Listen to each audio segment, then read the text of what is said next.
ihसान भाई साहब, आप सीनियर सियासतदान हैं और सुप्रीम कोर्ट के सीनियर वकील हैं। पार्लियामेंट आवाम का नुमाइंदा अदारा है। पार्लियामेंट का काम है कि वो आइन साजी करेगी, आइन में अमेंडमेंट करेगी। क्या सुप्रीम कोर्ट या कोई और पार्लियामेंट पे पाबंदी लगा सकता है कि वो कानून अमेंड नहीं करे या कोई नया कानून न लाए? मियाँ साहब, पार्लियामेंट का मतलब मरकज़ी असम्बली और सेनेट, क्योंकि अवाम का अदारा है, इलेक्टेड अदारा है। अब पार्लियामेंट या कॉन्स्टिट्यूएंट असम्बली खाली आइन नहीं बनाती, ये पार्लियामेंट जो है ये कवानीन भी बनाती है।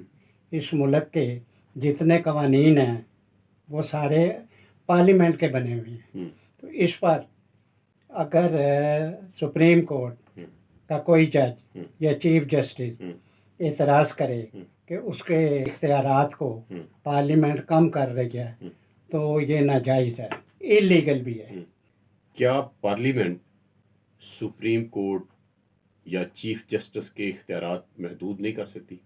मियाँ साहब, अगर सुप्रीम कोर्ट के चीफ जस्टिस को प्रोसीजर के तहत इस किस्म के इख्तियारात मिल गए हैं जिससे ऐसे महसूस होता है कि वन मैन शो है या उससे आमरीत टपक रही हो और जो ह्यूमन राइट्स के ख़िलाफ़ हों, तो फिर कानून बनाती है पार्लियामेंट। जैसे कि अब बनाया कि भाई चीफ जस्टिस साहब अद खुद नोटिस में ये अकेले ही वन मैन शो ना बनाएं कि ऐसे महसूस हो कि यही सुप्रीम कोर्ट है। इस वक्त सुप्रीम कोर्ट 15 जजेस पर मुश्तमिल है।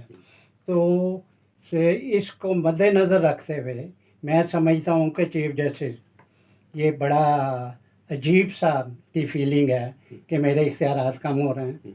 हालांकि उन्हें ये सोचना चाहिए था कि पार्लियामेंट उनके इख्तियारात को डेमोक्रेटिक कर रही है। वो अकेले ही लगे हुए थे कि जी मैं आज खुद नोटिस लूँ, नोटिस लेने, और नोटिस भी उस वक्त ले सकते थे कि जब एमरजेंसी हो, और एमरजेंसी भी कानून के मुताबिक, आइन के मुताबिक वो एमरजेंसी जो लोगों के ह्यूमन राइट्स के नाते हो तो आज खुद नोटिस लिया जा सकता है।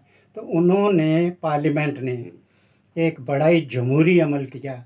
उन्होंने ये कानून पास किया कि ये चीफ जस्टिस अकेले ही अद खुद नोटिस ना ले।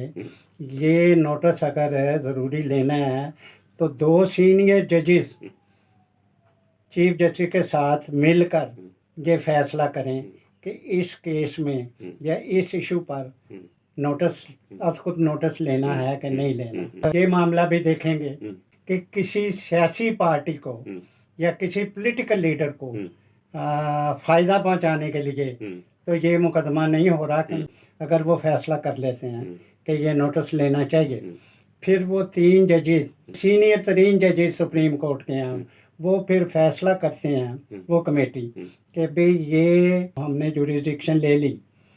अब ये 5 जजेस मज़ीद सीनियर तरीन सुप्रीम कोर्ट के ये उस मुकदमे को ये सुनेंगे। चीफ जस्टिस साहब को इसलिए ज़्यादा तकलीफ का लफ्ज़ भी मैं नहीं इस्तेमाल करूँगा। उन्होंने समझा कि मेरे इख्तियारात ख़त्म हो रहे हैं, कम हो रहे हैं। हालांकि वो उनके इख्तियारात ख़त्म नहीं हो रहे हैं। पार्लियामेंट तो जमहूरी अंदाज से उन्हें मज़ीद सहूलतें दे रही हैं, क्योंकि उनके मतलब ये अद खुद नोटिस में ये जो सियासी मुकदमे सुन रहे थे, आइनी मुकदमे सुन रहे थे, उसमें उन पर एलिगेशन थी वकला की तरफ से भी और इवन जजेस की तरफ से भी, जो कि सुप्रीम कोर्ट के जजेस हैं, कि ये एक सियासी पार्टी को और एक सियासी लीडर को सपोर्ट करते हैं जिसका नाम इमरान खान है। ये मैं नहीं कह रहा, ये तो सारी इस मुल्क की सियासी लोग ये कह रहे हैं, अवाम कह रहे हैं, लोग कह रहे हैं कि ये इमरान खान को ये सपोर्ट किया, उन्हें फ़ायदा दे रहे हैं, उनकी ज़मानतें हो रही हैं। इन सारा कुछ, इतनी पोजीशन ख़राब हो रही थी चीफ जस्टिस साहब की, उनकी पोजीशन को बेहतर करने के लिए पार्लियामेंट ने एक बेहतर बिल पास किया और उस बिल में कुछ ऐसी बात नहीं थी, वो यही थी कि मिल के आज खुद नोटिस हो। वही साहब, ये बात तो ठीक अपनी जगह कि उसमें बेहतर थी, लेकिन आप ये कह रहे हैं कि चीफ जस्टिस के इख्तियारात कम नहीं हुए। चीफ जस्टिस के इख्तियारात किस तरह कम नहीं हुए जब वो एक वन मैन इंडिविजुअली फैसला कर रहे थे? अब वो 3 रुकनी जजेस जो होंगे, सीनियर 3 जो जजेस होंगे, वो फैसला करेंगे, तो इसका मतलब है चीफ जस्टिस के जो इख्तियारात थे पहले वन मैन, वो तकसीम तो हुए 3 जजेस में। या था वो इसलिए मैंने कहा है कि उनके इख्तियारात कम नहीं हुए, कि उनके इख्तियारात को अगर पार्लियामेंट जमहूरी बना दे, डेमोक्रेटिक आप ये कर कह दे, सकते हैं कि सुप्रीम कोर्ट के इख्तियारात सुप्रीम कोर्ट के पास ही रहे हैं, सुप्रीम कोर्ट के पास वो रहे। सुप्रीम कोर्ट के पास ही इख्तियारात रहे हैं, सिर्फ उन्हें पार्लियामेंट ने जमहूरी बनाया है। हम ये कह सकते हैं कि जुडिशली जो प्रोसीजर जारी था उसके तहत चीफ जस्टिस इख्तियारात का आमराना तौर पे इस्तेमाल कर सकता था, और अब जो बिल आया है प्रैक्टिस एंड प्रोसीजर बिल, उसके बाद उसके लिए ये मुमकिन नहीं होगा। मैं ये कह रहा हूँ मियाँ साहब कि ये जो उनको इख्तियारात मज़ीद दिए हैं, एक की बजाय 3 करेंगे ये काम, हाँ जी, चीफ जस्टिस, और उनकी इज़्ज़त बचाई पार्लियामेंट ने, तो इसलिए मैं ये कहता हूँ कि ये नहीं है कि ये क्यों किया। ये मैं क्रेडिट देता हूँ पार्लियामेंट को, इन्होंने पाकिस्तान की सुप्रीम कोर्ट, मजाक नहीं है, सुप्रीम कोर्ट बड़ा ही अहम अदारा है, उसके चीफ जस्टिस के मतलब ये एलिगेशन हो कि एक सियासी पार्टी को और एक पॉलिटिकल लीडर को सपोर्ट कर रही हो और उनके हक में फैसले दे रही हो, तो ये बड़ी, मेरा मतलब है कि अदलिया के लिए, अदारे के लिए और पाकिस्तान के अवाम के लिए जिन्होंने अदारा बनाया हुआ है, हाँ जी, और उनके लिए ये बेहतर नहीं था। तो इसलिए पार्लियामेंट को कोई और चीफ जस्टिस होता तो इन्हें क्रेडिट देता कि बिल्कुल जी, मैं तो नहीं कर रहा था किसी को, आपने अगर ये किया तो मेरी जान छुड़ाई है। अब मैं ये समझता हूँ मियाँ साहब कि इनको ये पता होना चाहिए कि जस्टिस मुनीर से लेके इन तक आप हैरान होंगे कि जस्टिस मुनीर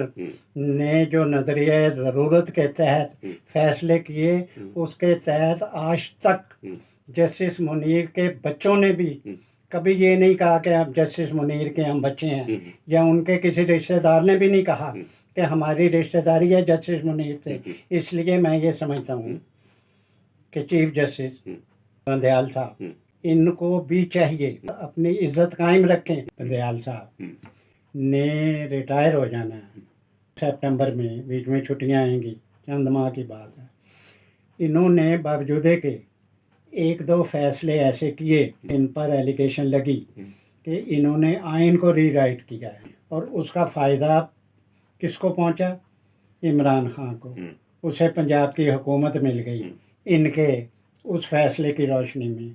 उसके ख़िलाफ़ रिवीजन दायर हुई, इन्होंने बतौर चीफ जस्टिस वो रिवीजन भी नहीं लगने दी, क्योंकि वो रिवीजन जो थी वो एडमिट होनी थी, क्योंकि फ़ैसला ही इनका गैर आइनी था। इन्होंने गैर आइनी तौर पर हमजा से चीफ मिनिस्ट्री छीन के दे दी इमरान खान की पार्टी को, और उन्होंने आगे चौधरी परवेज़ इलाही को चीफ मिनिस्टर बनाया ताकि मैं असम्बली पंजाब की उसको मैं डिज़ोल्व करूं। तो इन्होंने ये सारा काम मिल के करवाया इमरान खान से।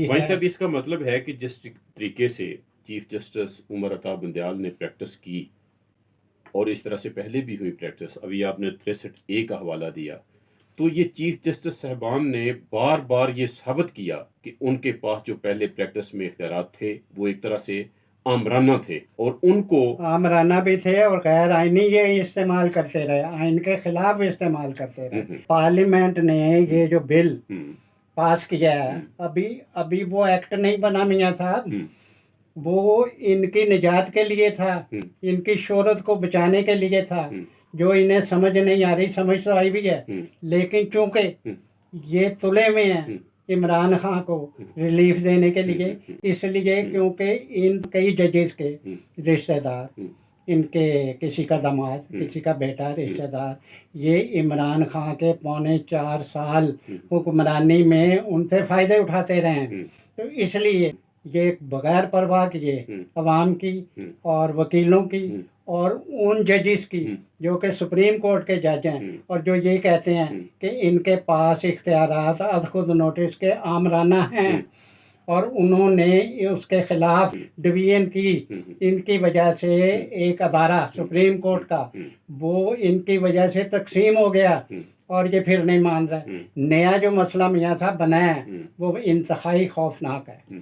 इन्होंने इस बिल के खिलाफ, ये देखें कि ये बिल अभी तक एक्ट नहीं बना, क्योंकि एक्ट उस वक्त बनता है जब सदर पाकिस्तान उस पर दस्तखत कर दे। अगर नहीं करता वो वापस भेजता है। वो चूँकि खुद भी तहरीक इंसाफ का है, उसने दस्तखत नहीं किया, वापस भेज दिया ऑब्जेक्शन लगा के। इन्होंने फिर वो असम्बली से, पार्लियामेंट से पास करा के दोबारा भेजे। अब 10 दिन वो अपने पास रखेगा, नहीं साइन करेगा तो वो फिर एक्ट बनेगा। और ये पाकिस्तान का पहला एक्ट है जो चीफ जस्टिस ने किया कि बगैर एक्ट बने, बगैर कानून बने, इन्होंने एक बेंच बना दिया 8। वो बेंच जो है वो एंटरटेन करेगा उस मुकदमे को जो अभी मुकदमा बना ही नहीं। मियाँ साहब, एक शख्स ने अभी जुर्म ही नहीं किया तो आप बगैर जुर्म किए उस पर जुर्म डाल के उसे अरेस्ट कर लेंगे। अभी तो कानून बना ही नहीं है। अब अगर किसी ने एप्लीकेशन दे दी कि भाई ये जो असम्बली ने बिल पास किया है ये तो सुप्रीम कोर्ट के चीफ जस्टिस के इख्तियारात को कम करने के बराबर है, तो इन्होंने वो मानते हुए, मियाँ साहब, उसको मानते हुए इन्होंने एंटरटेन किया, एडमिट किया और बेंच बना दिया। इवन हालत ये है कि वो एक एप्लीकेशन हाई कोर्ट गई कि जी ये तो पार्लियामेंट ने ये पास किया है जो बिल, वो तो चीफ जस्टिस के इख्तियारात को कम करता है। तो हाई कोर्ट ने कहा कि जी ये आपकी एप्लीकेशन, पिटीशन प्री मेच्योर है और हम इसको उन्होंने खारिज कर दी। यानी आप ये कहना चाह रहे हैं कि सुप्रीम कोर्ट की निस्बत हाई कोर्ट ने ज्यादा मैच्योरिटी का मुजाहरा ज़्यादा मैच्योरिटी, उसने ये कहा कि भाई ये तो प्री मेच्योर है, अभी तो वो बिल जो है वो एक्ट बना ही नहीं, कानून तो बना ही नहीं, हम किसके खिलाफ बात करें। इन्होंने बगैर उस बात के, बगैर ये सोचे हुए कि 8 रुकनी बेंच बना दिया। और 8 रुकनी बेंच भी कौन थे? सारे जूनियर तरीन जजेस, और उनमें से अक्सरियत नहीं, सारे के सारे इनके अपने जजेस, जिनसे जो चाहते हैं ये फैसला लेते हैं। 3 जजेस तो बीच में ऐसे भी हैं कि जिनको इन्होंने ज़बरदस्ती जज बनाया, जो जूनियर तरीन थे और वो इस काबिल नहीं थे तो जज बनाया जाए।